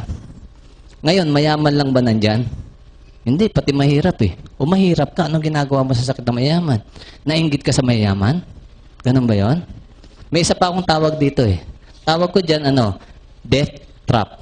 Trap yan eh. Bakit trap? Pag nandyan ka na, yan ay kamamatay mo. Baon mo na yan eh. Tama ba yon? Totoo yun. Label mo na yan. Nung araw kasi nakakabalita tayo, namatay ang tao, haba ng buhay, 100 plus. Ba't namatay lola mo? 129. Nakalimutan ng huminga. Sa katandaan na. Di ba ganon? Meron ka pa nababalitang ganon. Di namin alam, di nalang gumising eh. Ilang taon na ba? 112. O ngayon, tingnan mo ang tao, pag namatay, ba't namatay lolo mo? Na-stroke yun eh. Lola mo, may cancer yun eh. Tiyuhin mo, may diabetes yun eh. Napapansin nyo, lahat tayo may label na sakit. At yung label mong sakit, nandito sa tatlong ito. Ito, naging top 3 sa simpleng reason kasi dumadami yan. At kaya trap yan, tingnan mo. Pag ginagamot ba yan, 1 buwan lang, 1 linggo lang? May tawag nga sa gamot eh, maintenance, medication, repeated check-ups, and laboratory. Ang point ko, huwag kang pumasok dyan. Trap nga yan eh. Diba? Sa amin kasi, no, kung titignan natin, nagsimula tayo dito eh. Lifestyle. Yan ang tawag dyan eh. Diba? Yan po ang way kung paano ka ipasok dyan. Ito ginagamit sa atin eh. No? Sabi ko, nagkaroon ng shift. Dati, infection. Ngayon, ito ang kinamamatay natin. Pag-aralan natin kung paano na itatanim sa inyo to. No? Ang lifestyle, madali kang dalhin dyan eh. Papasok dyan. Ito ang famous na ginagamit sa atin dyan. Yung word na masarap. Di ba pag masarap, ang hirap iwasan? Kaya pag masarap, minsan sitatang mo sa doktor mo, Dok, ba't ganun? Lahat na lang na masarap, bawal. Umaangal ka pa nga eh. Kasi bakit? Tingnan natin kung bakit yung masama naging bawal. At tingnan natin kung paano tayo na-shift from infection to lifestyle diseases. No? Kasi ganito ang ginawa sa atin. Sa ayaw, sa gusto nyo, sa palagay ko, sa pananaw ko, ang sakit nyo ginagawa na para sa inyo. Ginagawa na yan. Dadating ang time sa buhay mo, haharap ka sa isang tanong. Pagdating ng araw, ganito lang ang tanong. Anong gusto mong sakit? Multiple choice naman ang sagot. A, B, or C, or all of the above. Nakapili na kayo? Ayaw. Di ba? Ang sa amin, piliin nyo po, none of the above. Kasi may sagot naman ganun eh. Di ba? O pag-aralan natin, paano maging none of the above ang sagot nyo. No? Unang-una, pag-aralan natin kung paano na-shift ang sakit ng tao. Ganito lang naman yan eh. Ang bottom line dyan, alam nyo, ito eh, it's all about the money. Negosyo ng kalusugan. Ang masaklap, ikaw ang pinagninegosyoan. Kalusugan nyo, talo kayo doon. Kaya minsan sinasabi ko nga eh, totoo, ang doktor, concern sa'yo. Kaya lang minsan, totoo nga bang 100% lahat ng doktor mapapagkatiwalaan nyo? Nag-iisip ka rin. Bakit? Ang point ko, tignan mo mas maganda sa doktor, mas maraming sakit ang tao. Mas maraming may sakit, mas maraming pasyente. Diba? Mapapagkatiwalaan ba ospital? Mahirap din. Kasi ang ospital, design ng ospital, hindi lang basta may sakit. Grabe sakit mo. Kaya nga may kwarto para ma-confine. Kaya nga may operating room para ma-operahan. Subukan pumunta sa Maynila. May bago silang machine doon. Halimbawa, latest, pan-detect daw ng breast cancer. Lalagay pa ng ospital sa labas, di ba? Because we care. Naniwala ka doon? O negosyo yun eh. Pang-akit yun eh. Di ba? Ibabayad ka. Kung saan totoo yung we care, sana libre na lang. Okay, half the price. Pwede pa, papayag ako. Di ba? Ang ganda na nga rin siya sabi, because we care. Totoo naman yung pang-akit. Wala tayong magagawa kasi negosyo. Negosyante na po kasi kadalasan ng may-ari ng ospital. Yun ang mabigat. Ang point ko, nung araw, nakikita nyo, ang ospital ang liliit. Kadalasan ng ospital nung araw, pag-aari ng doktor din. O kaya mga, tinatawag natin religious. groups. Kaya nga nung araw, St. Luke's Di ba mga madre? Totoo yun Bakit? Usually nag-umpisa sila, foundation, charity hospital. Nakita, magandang negosyo, pinasok ng negosyante. Ang talo, sino? Tao. Diba? Talo ka lang kung magkakasakit ka. Tanda mo. Kung hindi ka magkakasakit, hindi ka apektado doon. Wala naman pinag-iwanan. Halimbawa, ang negosyo mo, punerarya, anong gusto mo? Maraming mamatay. Ganon lang naman Tingnan mo ang negosyo na side Kaya sabi ko nga, sa panahon natin, parang ang hirap na talaga magtiwala sa tao basta't negosyante ang takbo ng utak. Di ba? Anong solusyon? Huwag kang magkasakit. No? Yun po ang gagawin natin dito. No? Ito po ang dalawang step para ka mahuli dun sa pagkakasakit. Sabi ko nga sa inyo, nung araw, infection lang. Ang dali namang gamutin yan ngayon Minsan nga, kahit wala ng doktor, nagagamot mo yan, di ba? Punta ka sa Mercury. May sakit ka. Pabili nga po ng mag-asawang gamot. Di ba? May doktor ba doon? Wala. May doktor ba nagreseta? Ito, inumin mo. Mag-asawang gamot. Nagulat nga ako nung una ko narinig yun. Ano mag-asawang gamot? Di ba? Amoxicillin. At saka, mefenamic acid. Nasyak nga ako doon. Naka-invento pa tayo ng word no? Mag-asawang gamot. Tinanong ko nga kailan pa kinasal? Ito po yung step Ito yung way paano tayo nahuli sa sakit. Unang-una, para magkasakit ang tao, ginagawan po tayo ng deficiencies. Kakulangan sa Tagalog. Paano daw tayo nagagawa ng kakulangan? Kakulangan niya sa sustansya. Sinasadya. Paano? Ang ganda nga ng word Ang word na ginagamit, refinement. Kasi pag narinig mong refine, malinis, magandang pakinggan, di ba? Totoo naman malinis. Saan? Malinis na sa sustansya. Wala nang tinira. Tingnan mo ang difference Ikumpara nyo ang raw sugar sa refined sugar. Alam nyo ang raw sugar, ang daming vitamins. Nagulat nga ako Diba? Kaya kung titingnan mo, diba sa mall, yung cane sugar, yung juice, masustansya po yun, totoo yun. No? Kaya lang anong difference sa refined? Tinanggal na lahat ang sustansya, ang vitamins, ang enzyme, ang cofactors. Anong tinira? Calories na lang.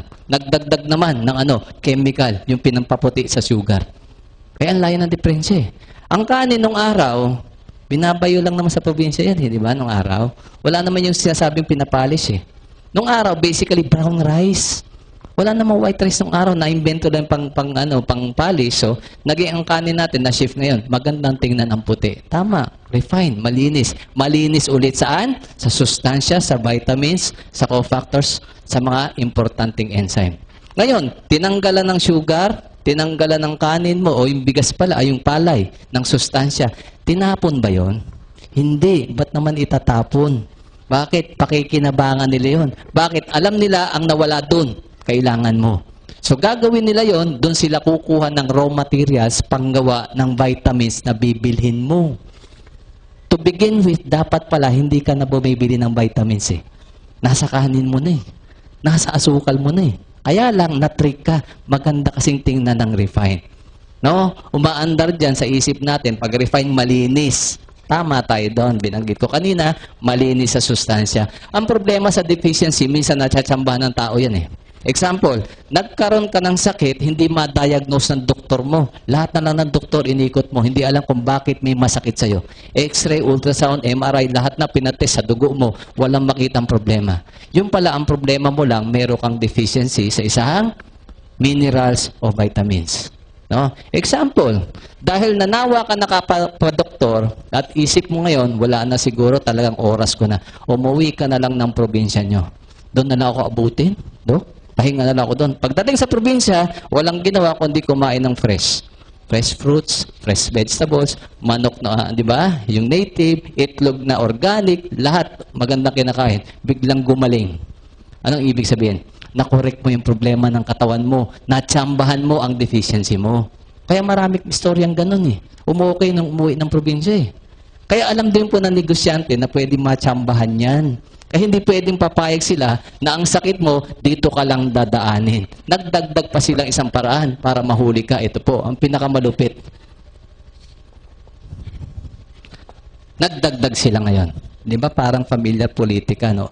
Oplan, dagdag, bawas. Ganon ginagawa sa inyo Di ba? At itong pinakamatindi, bukod sa tinatanggalan ka, dinagdagan ka pa. Andito yan, no? Ito po ang nagpapabigat. 15,000 toxic chemicals ang inaalaw gamitin sa tao. Imagine niyo yan, no? Marami ho ba yan? 15,000. Nasa pagkain mo, nasa damit mo, nasa bahay mo, nasa balat mo. Dala-dala mo nga ngayon yan, eh. Di ba? Nagulat ako dyan, nabasa ko, eh. Bakit? 100 nga lang, dami na, eh. 15,000 pa. Di ba? So, ngayon, ang point, ito kasi kinwestiyon ko doon, eh. Bakit nga ba pinapayagan? Kasi pala isipan sa akin yan, bakit allowed?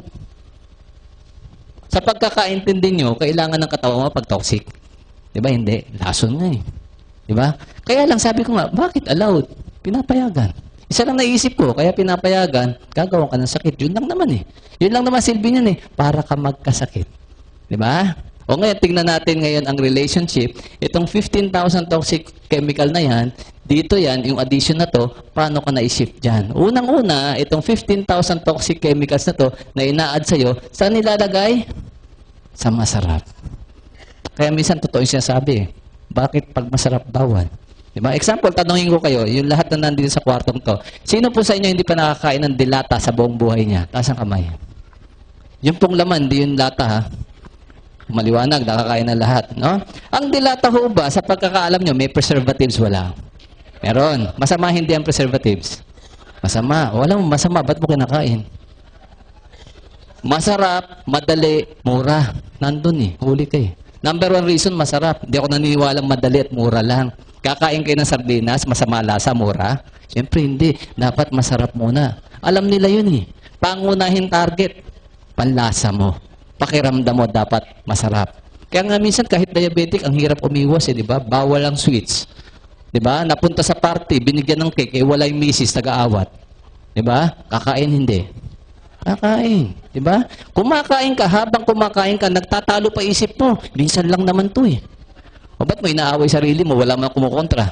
Alam mo kasi, bawal ginagawa mo eh. Yung iba, ganito pa eh. May gamot naman eh. Okay naman ang blood sugar ko ngayon eh. Diba? Nagdadahilan ka kasi alam mo mali ang ginagawa mo. At least alam mo. Diba? So ito pa. Paano tayo nadadali pa? No? Ito, tingnan po natin. Dapat kasi oriented na tayo dito. No? Burahin ko muna ito. Kasi ito yung importanteng ituturo ko sa inyo. Bibigyan ko kayo ng ilan sa 15,000 toxic chemicals na yan. Hindi ko man po tatapusin lahat, huwag kayo matakot. Ha? Kasi kung isa-isahin ko yan, baka December na hindi pa tayo tapos. Diba? Bibigyan ko lang kayo ng ilang importante sa palagay ko. Para mas maunawaan mo, kaya pala marami may sakit. Dito lang pala, napaka-basic. Unang-unang tinuturo namin dito, dapat nagbabasa kayo ng food labeling.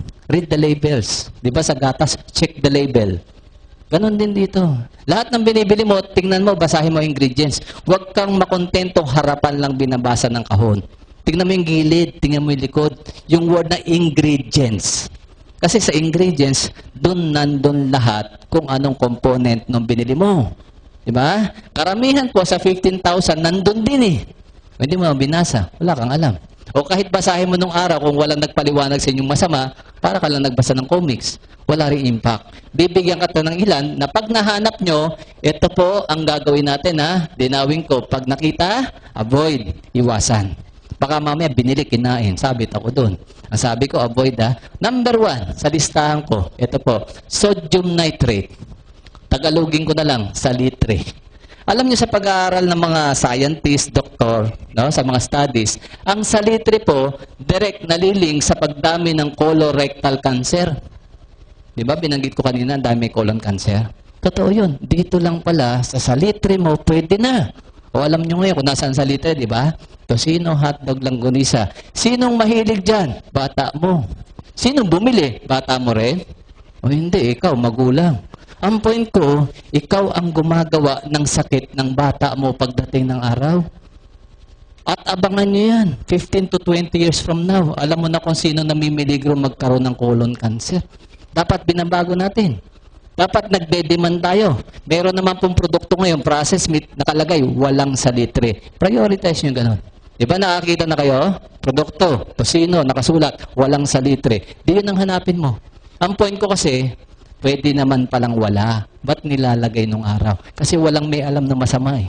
Okay na ilagay. Diba? O number 2. Sino po sa inyo hindi pa nakakain ng soft drinks sa buong buhay niya? Taas ang kamay, papainumin ko ngayon din. Soft drinks. Wala na? Lahat nakainom na. Ako po, napapagmalaki ko, 6 years na po ako hindi uminom ng soft drinks. Mahirap? Mahirap. Bakit mahirap? Masarap eh. Bakit ko napigilan? Nabasa ko po ito sa dyaryo. No, hindi ko man sinasabing tigilan nyo. Bahala naman kayo. Ino-orient lang namin kayo. Ito po, nabasa ko 6 years ago. Itong reason kung bakit hindi na po ako umiinom. Nabasa ko sa Philippine Star. Ito pong report na to galing Amerika. Napa-report lang sa atin. Basahin ko po ang title na lang ha. FDA report, cancer-causing chemical found in some soft drinks. Nashock ako eh. Doktor ako, hindi ko alam to. Doktor ako, umiinom ako ng soft drinks. Kaya para maraming doktor may sakit din eh.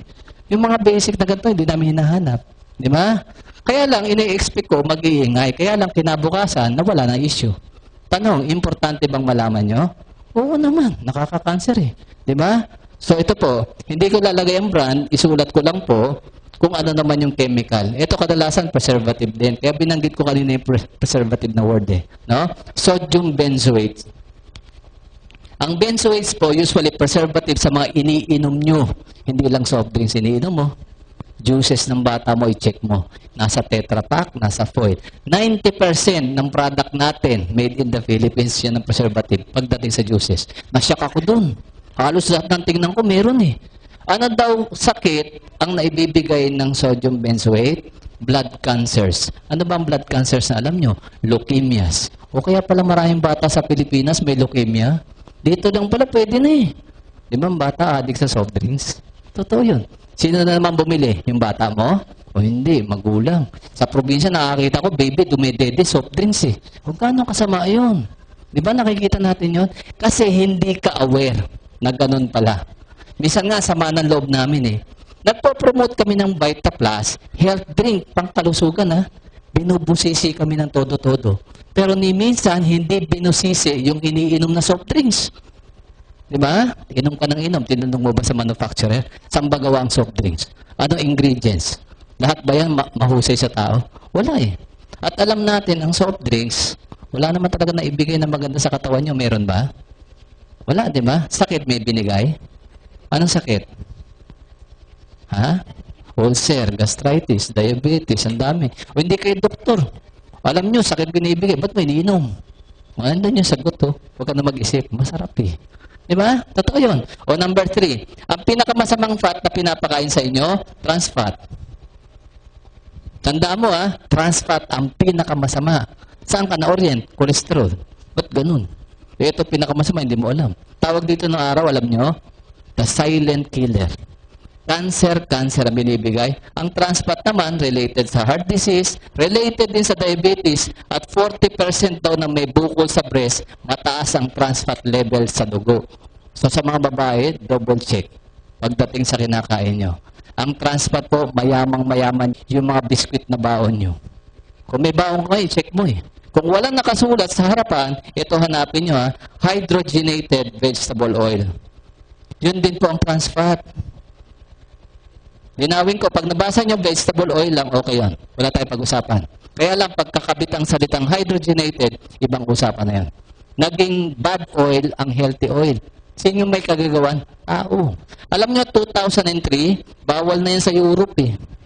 Majority ng European countries, bawal na yan. 2012 na tayo ngayon, ginagamit pa sa'yo. Bakit? Nung naban sa kanila, may gumagawa pa eh. Sayang naman, ibenta sa Pilipinas, hindi man nila alam eh. O kawawa tayo, dumping ground. Nasa tinapay, nasa biskwit. Minsan nga po, hanggang palaman nyo sa tinapay, meron yan eh. Isang katutak. Dinimanda ng New York City government ang KFC at McDonald's 3 years ago sa isyung trans fat. Ba't ko binanggit? Sino sa inyo hindi pa nakakain sa fast foods? Wala na, di ba? So, nanalo ang New York City government. Total ban na po ang trans fat sa New York City. Gumaya ang California. Sa atin, hindi pa bawal hanggang ngayon. O kaya dapat, hanapin mo na. O para mas malinaw, ganito po. Pakita ko sa inyo Ito kasi isang brand na to, galing Europe ito eh. Nabibili sa atin, made in Italy. Di ba may sticker, pulang-pula? Ano nakasulat? No trans fat. Ganon ka big deal sa kanila. Pinapalagyan ng label. Di ba? So dapat, ganon din tayo. Yung iba naman nabasa na yan eh. Sa Coffee Mate, narinig nyo nga sa commercial yan. 0 grams trans fat. Kaya lang hindi mo kinwestiyon. Bakit may ganon? Para saan ba yung trans fat? Sabi nga ng isang health buff, si Jack LaLanne, sabi nga niya, paggawa ng taong pagkain hanggat maaari, huwag mong kainin. Lalo kung may pangalan. Kasi nga naman, pag may pangalan, negosyo yan, korporasyon yan. Ang habol niyan lagi, tubo. Kung paano makikreate ang produktong mas mura, no? Na kikita sila ng malaki. Eh ngayon, paano mag-create ng mura? Puro artificial na lahat, pati flavoring eh. Di ba? Kasi mas mura yung ganun eh. Doon tayo kasi nadadali. So dapat, mag-ingat tayo. Information lang naman eh, ang kailangan natin para tayo umiwas sa mga sakit na to, no? So, number 4,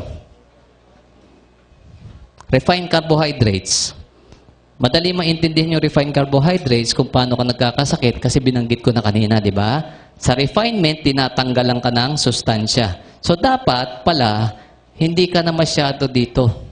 Ano yon? Madalas sinasabi ko yan, binabanggit ko, yan po yung mga whites. White sugar, white bread, white rice. Bumalik ka na sa masustansya talaga. Ano po yon? Brown sugar, muscovado. Brown rice, wheat bread, di ba? Nakikita nyo naman eh. Yung iba naman kasi, alam namang masustansya ang wheat bread, ang brown rice. Pero ba't bumibili ka pa ng pampaputi ng kanin mo? Yun na hindi ko maintindihan. Di ba? O kasi, ang puti, maganda, masarap sa paningin. Yun din yun eh. Di ba? Basically, doon ka rin na-attract. Number 5. Number 5, hindi naman kinakain. Kaya lang, nalilink din eh sa pagkain mo. Plastics. May kumakain ba sa inyo ng plastic?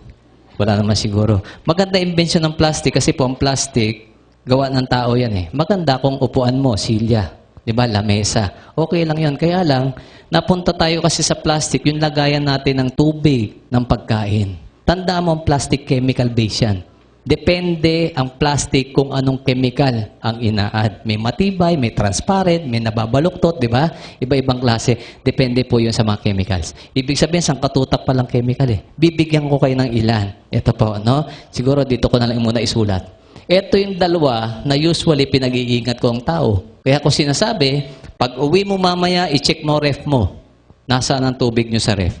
Kung nasa plastic, palitan mo na ng container na glass yung nababasag. Please lang, no? Unang-una ang plastic, may chemical po yan na tinatawag na nating dioxins, no? Ang dioxin mabilis ma-release pag sinunog ang plastic. Kaya 'di ba pag nagsusunog ng plastic, ayaw mo yung amoy. Doon pa lang sa amoy niya, alam mong chemical ang nire-release. Pangalawa, kahit hindi po susunugin ang plastic, pag tumatanda ang plastic, nagli-leak ang chemical. Saan pumupunta? Saan sumasama? Sa tubig, sa pagkain. Ito po, no, ang dioxin nalilink sa dalawang sakit. Unang-una, sa pagtaas daw ng breast cancer. O dito pa lang, di ba, 2 tip na sa breast cancer. Ano yung una? Trans fat. Kung may baong nga kayong biskwit ngayon, i-check nyo. Lamang-lamang meron yan. Di ba? Bukod dito, tumataas din daw po ang kaso ng prostate cancer dahil sa dioxin ng plastic. No? Ito pa isa sa plastic, BPA. Yung iba, kung medyo observant kayo, mapapansin niyo sa isang bus. Merong bus na kasi nagdadala ng commercial sa likod, di ba? Gumagawa ng plastic, may nakasulat, BPA-free. Dapat kinu-question nyo, bakit ba BPA-free? Ano bang meron sa BPA? Bakit kailangan walang BPA? Ang BPA po, bisphenol-A. Pampatibay po ng plastic mo. No? Okay naman, tumibay ang plastic eh. Kaya lang, nung pinag-aralan po ang BPA, 3 sakit pa lang na ibibigay sa tao. Anong target sa ating sakit na top 3? Ito pansinin nyo yan. Heart disease, diabetes, goiters. Dito pa lang pala, pansin mo, huli na yung 3. Di ba? Kasi ang goiter, nagiging cancer din yan. Tandaan nyo. At tingnan nyo, kung gaano tayo nataniman ng BPA, lalo yung younger generation ngayon.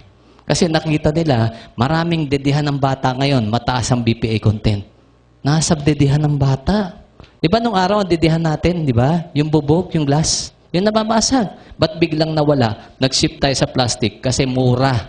Kasi hindi daw nababasag. Kaya lang, hindi kaya ang question dapat ganito.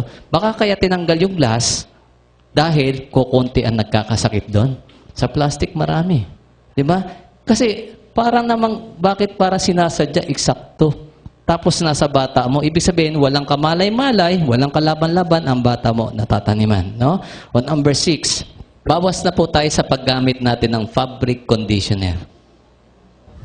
Kasi nung araw, wala tayong problema dyan, ginagamit natin pampatigas ng damit. Di ba? Almerol. Ang almerol kasi cornstarch, walang problem. Maganda naman gamitin kasi malambot ang damit, mabango. Doon ka rin na-attract. Kasi yung malambot sa pakiramdam at mabango sa ilong, masarap na pakiramdam. Nakuha nyo? Kasi hindi masarap sa pakiramdam kung matigas ang damit mo. Subukan mo maglaban ng brief, lagyan yung almerol. Awayin ka ng mister mo. Pag uwi niyan, gas-kasingit yan di ba? Totoo, tigas ang... Fabric conditioner, bawasan na lang ang gamit, ha?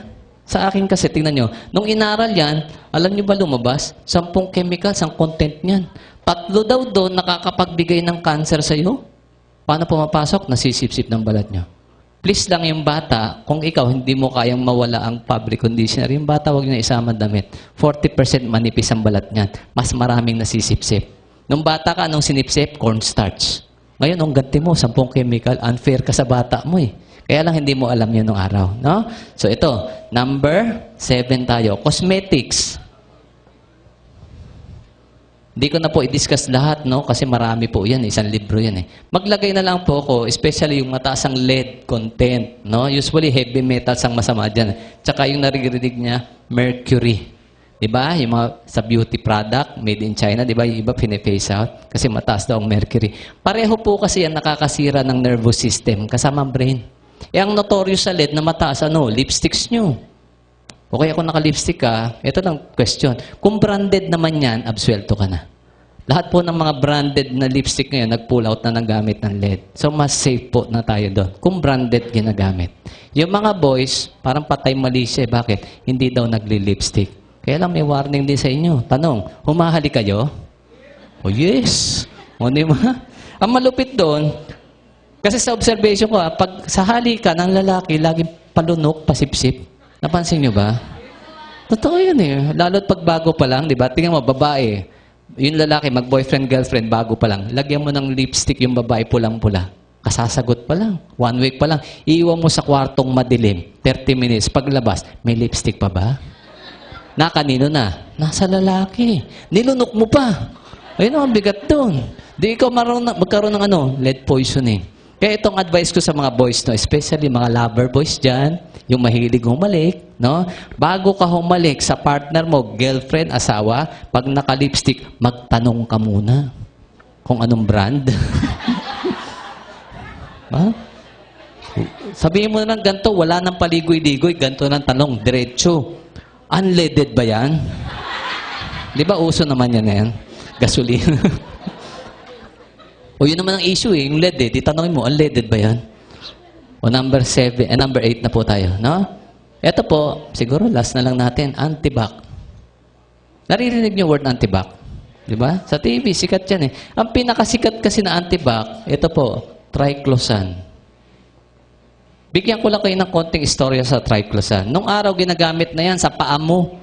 Yung Fisan, foot powder, natatandaan niyo, pang-alipunga. Effective kasi yan, pamatay mikrobyo.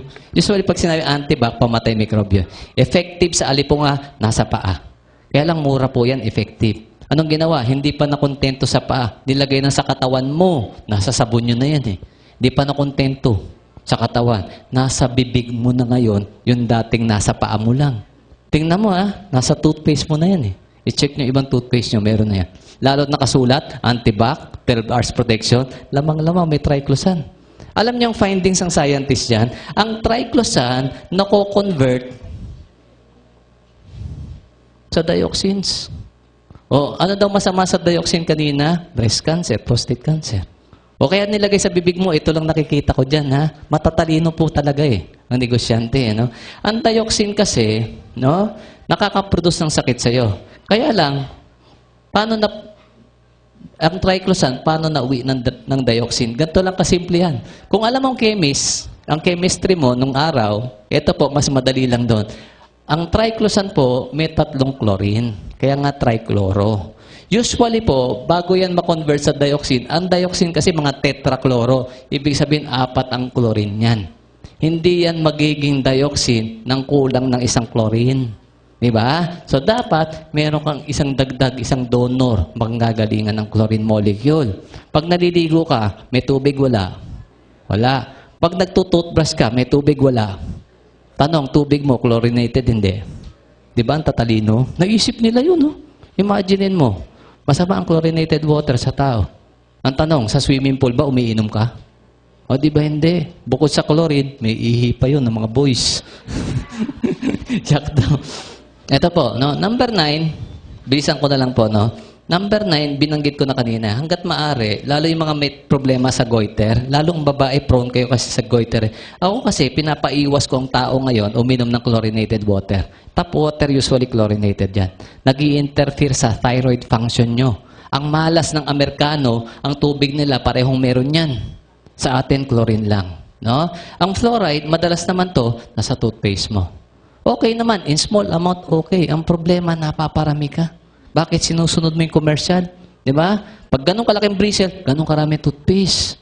Sinusunod mo yon at pinagagawa sa'yo para mabilis maubos toothpaste mo, para bibili ka ulit. Ang kailangan mo, konti lang.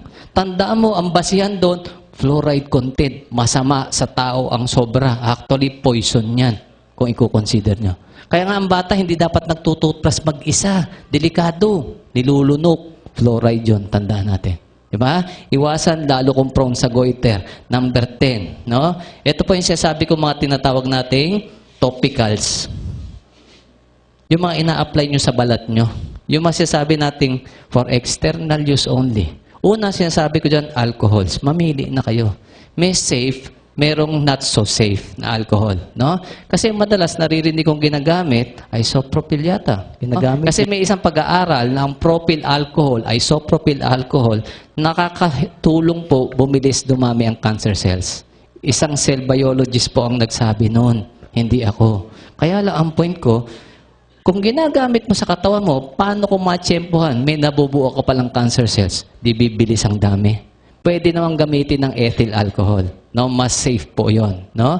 Bukod doon, ito pa, yung, kasi summer, total, tapos naman ng summer. Sino po sa inyo nag-beach? Nag-Boracay, nagpalawan?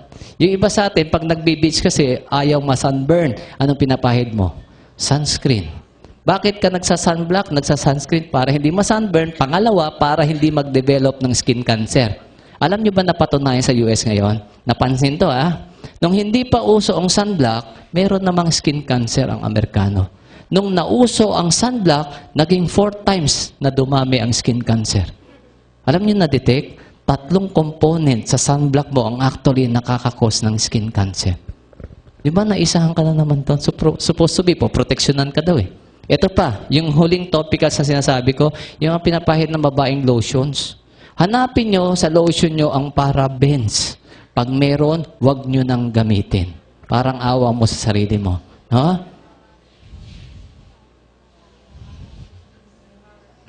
Madalas, ito yan. Methyl parabens o propyl parabens. Bakit ko sinasabing iwasan? Nasa topic tayong tatanggalin ng Pilipinas sa number 1 spot sa breast cancer. Importante maintindihan yan. Lahat ng bukol sa breast na tinanggal sa Amerika, positive sa parabens. Walang exemption. Anong point nun? Hindi man directly link, pero yun lahat ng bukol meron ito. Baka, isa yan sa cause kung bakit maraming may bukol sa breast.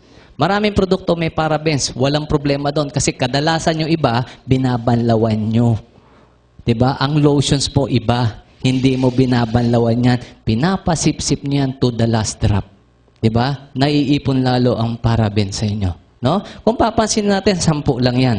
No? Kaya lang, ang tanong ko, natuto ba kayo? Kahit pa paano? Oh, buti naman, no? Sa akin lang, try nyo i-practice, i-share, no?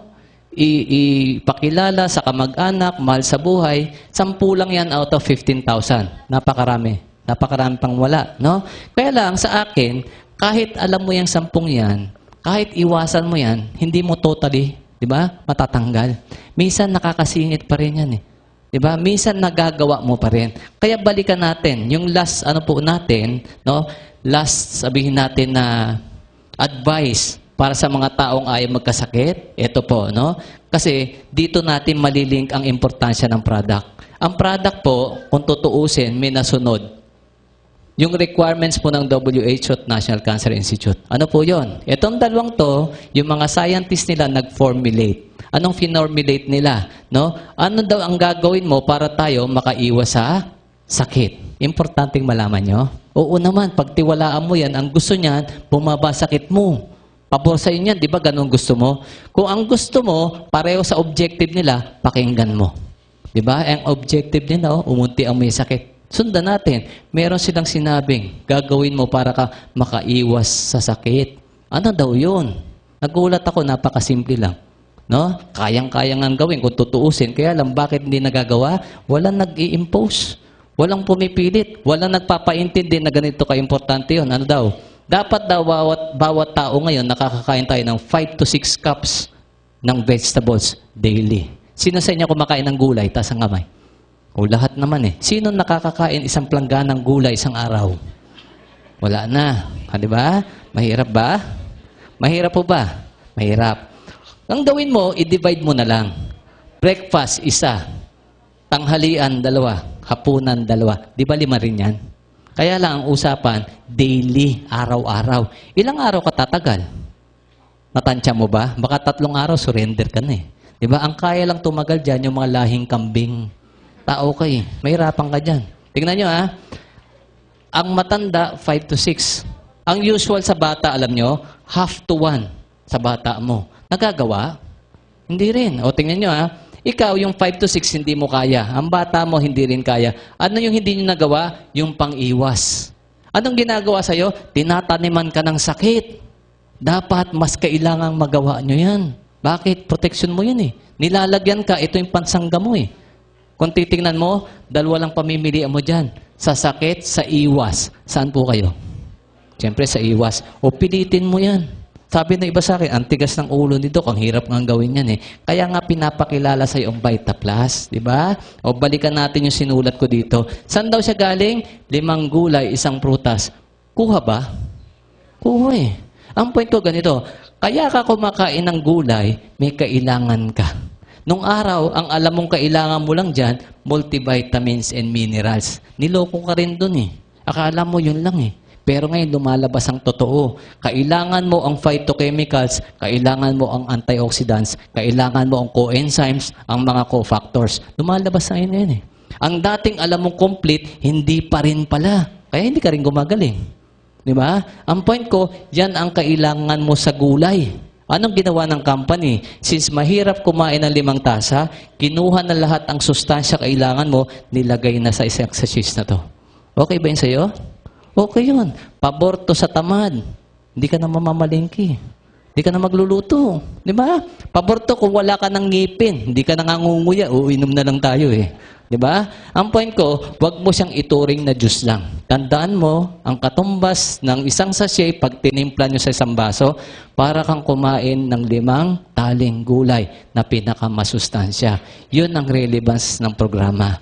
Yun ang importansya ng product sa inyo. Kaya lang kayo pa rin ang pipili.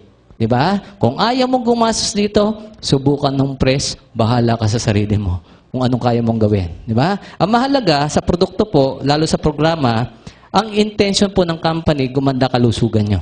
Kaya lang, naisisilip ng company, may isa pang malubhang problema ang tao. Di ba? O maganda nga ang product, wala mo akong pambili. Di ba? Ang problema, gusto kong gumamit, kapos naman ako sa budget. Kaya tuturuan namin kayong yumaman din. Di ba? Malusog ka na, maganda kalusugan mo, mayaman ka pa. Okay ba sa inyo yun? This is your last chance.